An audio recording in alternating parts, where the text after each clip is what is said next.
дар муассисаи давлатии осурхонаи миллии Тоҷикистон бахшида ба рӯзи президенти ҷумҳурии Тоҷикистон чорабинии тантанавӣ таҳти унвони нақши президенти ҷумҳурии Тоҷикистон дар ташаккули хизмати давлатӣ дар ҷумҳурии Тоҷикистон баргузор гардид. Қабл аз оғози маросими расмии чорабинии тантанавӣ иштирокчиён ва меҳмонон аз намоишу мусаввараҳои президент дидан карданд. роҳбарияти осурхонаи миллӣ корномаҳои президенти кишварро дар солҳои гуногуни соҳибистиқлолӣ дар шакли мусаввараҳо ба намоиш гузоштанд. зимни шиносоӣ аз намоишгоҳ масъулини осурхона ба иштирокчиён иттилоъ доданд ки айни ҳол дар осурхона садҳо адад нигораҳо ва аксу китобҳои нодир аз давраҳои аввали соҳибистиқлолӣ ки марбут ба ҳаёту фаъолияти сарвари давлат ҳастанд дар осурхона нигоҳ дошта мешавад. ҳамин тавр пас аз ин намоиш қисмати расмии чорабинӣ бо садо додани суруди миллии кишвар оғоз гардид. нахуст директори агентии хизмати давлатӣ ҷумъат давлатов баромад намуда нақши президенти ҷумҳурии Тоҷикистонро дар пойдории сулҳу субот ва рушди иқтисодиву иҷтимоии кишвар басо бузург арзёбӣ намуд. Зафаршоҳ Иброҳимзода, директори муассисаи давлатии осурхонаи миллӣ, дар баромади хеш аз дастгириву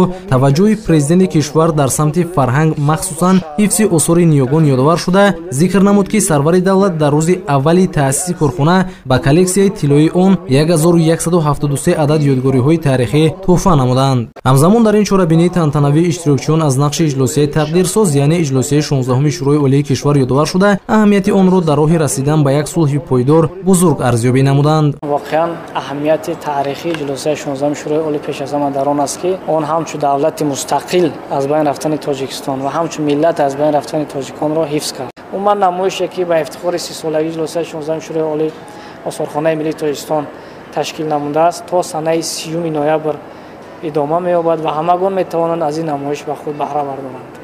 таъкид гардид ки солҳои аввали соҳибистиқлолии халқи тоҷик давраи басо мушкилро паси сар намуда бо як қатор душвориҳо рӯбарӯ гардид. барои ташаккули давлати соҳибистиқлоли Тоҷикистон нақши иҷлосияи 16-уми шӯрои олии ҷумҳурии Тоҷикистон бениҳоят калон мебошад, зеро ин иҷлосия давлатро аз парокандагӣ ва миллатро аз нестӣ раҳоӣ намуда, барои таҳкими ҳокимияти давлатӣ, ташаккули истиқлоли миллӣ, муқаррар намудани самтҳои инкишофи ҷомеа дар солҳои баъдӣ ва пайгирӣ намудан аз принсипҳои талаботи бунёди ҷомеаи демократӣ, дунявӣ ва ҳуқуқбунёду ягона асос ва заминаи воқеӣ ба вуҷуд овард. маҳз дар ҳамин иҷлосияи тақдирсоз зимоми давлатсозӣ ба доши фарзанди фарзонаи миллат муҳтарам Эмомалӣ Раҳмон афтод. Эмомалӣ Раҳмон раиси шӯрои олии кишвар интихоб гардид ва бо ҳамин тақдирашро ба тақдири халқу ватани хеш пайваст. ӯ аз рӯзи аввал ҳамчун сардори давлат гурӯйзагонро ба ватан гардонида, мардумро сарҷамъу муттаҳид ва мамлакатро обод гардонид. таъкид намуданд иштирокчиёни ин чорабинӣ